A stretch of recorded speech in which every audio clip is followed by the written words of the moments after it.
1, کیا کوئی بھی لڑکی کبوتر اڑا دیتی تو جہانگیر اس سے شادی کر لیتا؟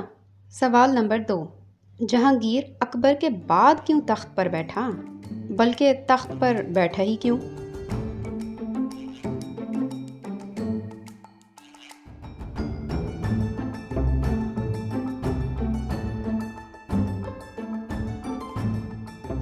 شاہ جہاں اور تاج محل۔ شاہ جہاں جہانگیر کا بیٹا اور اکبر کا پوتا تھا، کسی معمار یا عمارتی ٹھیکیدار کا نور نظر نہ تھا، نہ کسی PWD والے کا مورث اعلیٰ تھا، جیسا کہ لوگ اسے اتنی ساری عمارتیں بنانے کی وجہ سے سمجھ لیتے ہیں۔ تاج محل اس کی بنائی ہوئی عمارتوں میں سے سب سے زیادہ مشہور ہے۔ اس کی تعمیر میں 12 سال لگے اور کروڑوں روپے صرف ہوئے۔ حضرت قائد اعظم کے مزار کی تعمیر میں بھی اتنے ہی پیسے اور اتنے ہی برس لگے۔ اگر کوئی فرق ان دونوں مقبروں کی خوبصورتی اور تعمیر میں ہے تو اس کی وجہ ظاہر ہے۔ شاہ جہاں کے زمانے تک فن تعمیر اور نقشہ سازی میں اتنی ترقیاں نہ ہوئی تھیں۔ پتھر وغیرہ ڈھونے، گھسنے، چمکانے وغیرہ کے طریقے بھی پرانے اور دیر طلب تھے۔ مشینی گاڑیاں اور بجلی کی سری اور رفتار مشینیں بھی ایجاد نہ ہوئی تھیں۔ ایک بات یہ بھی ہے کہ قائد اعظم کروڑوں آدمیوں کے محبوب تھے، جبکہ ممتاز محل صرف ایک شخص کی محبوبہ تھی۔ بائیں ہمہ اس زمانے کے اعتبار سے ہم تاج محل کو بہت اچھی عمارت کہہ سکتے ہیں۔ شاہ جہاں بہت دور کی نظر رکھتا تھا۔ تاج محل نہ ہوتا تو آج بھارت کی ٹورسٹ ٹریڈ کو اتنی ترقی نہ ہوتی، اتنا زر مبادلہ نہ حاصل ہوتا۔ اس کے دیگر نتائج بھی دور رس ہیں۔ تاج محل نہ ہوتا تو تاج محل بیڑی بھی نہ ہوتی، تاج محل چپل بھی نہ ہوتی، تاج محل مکھن نہ ہوتا جو صحت بخش اجزاء کا مرکب ہے اور جسے تیاری کے دوران میں ہاتھوں سے نہیں چھوا جاتا۔ حتیٰ کہ کپڑے دھونے کی خاطر تاج محل صابن بھی نہ ہوتا۔ یہ بھی سوچنا چاہیے کہ تاج محل نہ ہوتا تو لوگ کیلنڈروں پر تصویریں کس چیز کی چھاپتے۔ شاہ جہاں نے کئی مسجدیں بھی بنائیں، موتی مسجد اور دلی کی جامع مسجد وغیرہ۔ لال قلعہ بھی بنایا۔ بہادر شاہ ظفر اس میں مشاعرہ وغیرہ کرایا کرتے تھے۔ تخت طاؤس بھی شاہ جہاں ہی نے بنوایا تھا۔ اس میں اپنی طرف سے بہت ہیرے جواہر وغیرہ جڑے تھے، لیکن اس کے جانشینوں کو پسند نہیں آیا۔ محمد شاہ نے اسے اٹھا کر نادر شاہ گدڑیے کو دے دیا۔ وہ ایران لے گیا اور اس کا کھوپرا کھا لیا۔ شاہ جہاں کا زمانہ امن کا زمانہ تھا، پھر بھی اس نے چند فتوحات کر ہی ڈالی۔ تاریخوں والے لکھتے ہیں کہ اس زمانے میں چوری چکاری بھی نہ ہوتی تھی، رشوت خوری بھی نہ تھی۔ خدا جانے اس زمانے کے اہلکار کیا کھاتے ہوں گے۔ جہانگیر کا مقبرہ بھی شاہ جہاں نے ہی بنوایا تھا۔ یہ قیاس کرنا غلط ہے کہ شیر افغن نے بنوایا ہوگا۔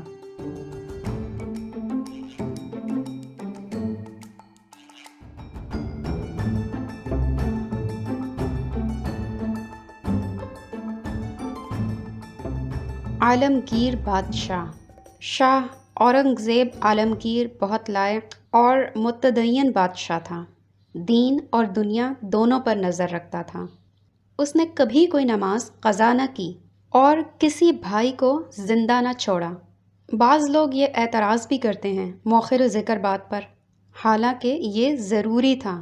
اس کے سب بھائی نالائق تھے، جیسے کہ ہر بادشاہ کے بھائی ہوتے ہیں۔ نالائق نہ ہوں تو خود پہل کر کے بادشاہ کو قتل نہ کر دیں۔ بعض مورخین نے عالمگیر کے متعلق بہت غلط بیانیاں کی ہیں، مثلاً یہی کہ وہ متعصب تھا۔ یہ بالکل غلط ہے۔ اگر متعصب ہوتا تو جو سلوک اپنے بھائیوں سے کیا وہ ہندو راجاؤں وغیرہ سے کرتا۔ تاریخ سے یہ بھی ثابت ہے کہ اس نے کئی مندروں کو جاگیریں دے رکھی تھیں۔ متعصب ہوتا تو یہی جاگیریں مسجدوں کو دیتا۔ یہ بات بھی اس کی بے تعصبی کے ثبوت میں پیش کی جا سکتی ہے کہ اس نے ہزاروں میل دور دکن جا کر ابوالحسن تانا شاہ کی سرکوبی کی، حالانکہ وہ دلی کی سلطنت کا خواہاں نہ تھا اور مسلمان بھی تھا۔ اس کے مقابلے میں شیوا جی کو بلوا کر دربار میں 5000 منصب دیا۔ بے شک وہ بھاگ گیا اور باغی ہو گیا، لیکن یہ اس کا فعل ہے۔ عالمگیر کی نیک نفسی کے ثبوت میں اتنا لکھنا کافی ہے کہ مغلوں میں یہ واحد بادشاہ ہے کہ رحمت اللہ علیہ کہلاتا ہے۔ جتنی کتابیں اس کی صفائی میں لکھی گئی ہیں کسی اور بادشاہ کی صفائی میں نہیں لکھی گئیں۔ شراب نہ پیتا تھا نہ پینے دیتا تھا، گانا نہ سنتا تھا نہ سننے دیتا تھا۔ تاریخوں میں آیا ہے کہ لوگوں نے ایک جنازہ تیار کیا اور لے چلے۔ بادشاہ نے پوچھا یہ کس کا جنازہ ہے؟ لوگوں نے کہا موسیقی کا۔ عالمگیر رحمت اللہ علیہ نے کہا اس کو اتنا گہرا دفن کرنا کہ پھر نہ نکل سکے۔ کبھی کبھی پکا گانا سنتے ہوئے یا فلمی موسیقی پر سر دھنتے ہوئے ہم سوچتے ہیں کہ کاش لوگوں نے اس دانش مند بادشاہ کی اس بات پر عمل کیا ہوتا، یعنی ذرا زیادہ گہرا دفن کیا ہوتا۔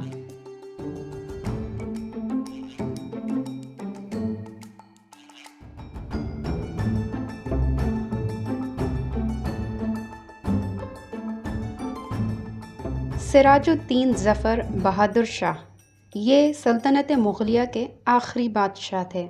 ان کے پہنچتے پہنچتے سلطنت تو باقی نہ رہی تھی، فقط مغلیہ رہ گئی تھی۔ یہ ظفر الملت والدین، ذل الہی، بادشاہ غازی، بہادر شاہ اور اس کے علاوہ بھی بہت کچھ کہلاتے تھے۔ اس زمانے کا رواج تھا کہ جوں جوں علاقہ اور اختیارات گھٹتے جاتے تھے، القاب اور آداب بڑھتے جاتے تھے۔ ویسے ان کے والد شاہ عالم کی سلطنت کافی وسیع تھی، دلی سے پالم تک پھیلی ہوئی تھی، انگریزوں نے لے لی۔ یہ بادشاہ سلامت ہمارے دوست سراج الدین ظفر کے جو غزال و غزل پر آدم جی انعام پا چکے ہیں، فقط ہم نام ہی نہ تھے، ان کی طرح شاعر بھی تھے۔ مولوی محمد حسین آزاد نے جو ذوق کے شاگرد تھے لکھا ہے کہ بادشاہ مصروفیات کی وجہ سے خود نہیں لکھ پاتے تھے، استاد ذوق غزل کا مسودہ بناتے تھے، یہ اس میں تخلص ڈال کر اپنے نام سے پڑھ دیتے تھے۔ اگر یہ سچ ہے تو استاد ذوق بہت ایثار پیشہ آدمی تھے، اچھے اچھے شعر چن کر بادشاہ کو دے دیتے تھے، برے برے اپنے دیوان میں شامل کرنے کے لیے رکھ لیتے تھے۔ غالب بھی انہی بادشاہ سلامت کے دربار سے وابستہ تھے، وظیفہ پاتے تھے اور دعا دیتے تھے، مصاحبی کرتے تھے اور اتراتے تھے، ورنہ شہر میں ان کی کچھ آبرو نہ تھی، ننگے پھرا کرتے تھے اور ادھار کھاتے تھے۔ دکانداروں نے انہی کے زمانے میں تختیاں لگانا شروع کیں، ادھار بند ہے، ادھار مانگ کر شرمندہ نہ کریں، قرض محبت کی قینچی ہے، وغیرہ وغیرہ۔ غالب نے ایک بار بادشاہ کو دعا دی تھی، تم سلامت رہو 1000 برس، ہر برس کے ہوں دن 50,000۔ انہوں نے یہ حساب نہ لگایا کہ یہ تو 1,30,298 سال بن جاتے ہیں۔ اچھا ہوا ان کی دعا قبول نہ ہوئی، شاہی تو لد گئی تھی، بادشاہ سلامت اتنے دن کیا کرتے، کہاں سے کھاتے؟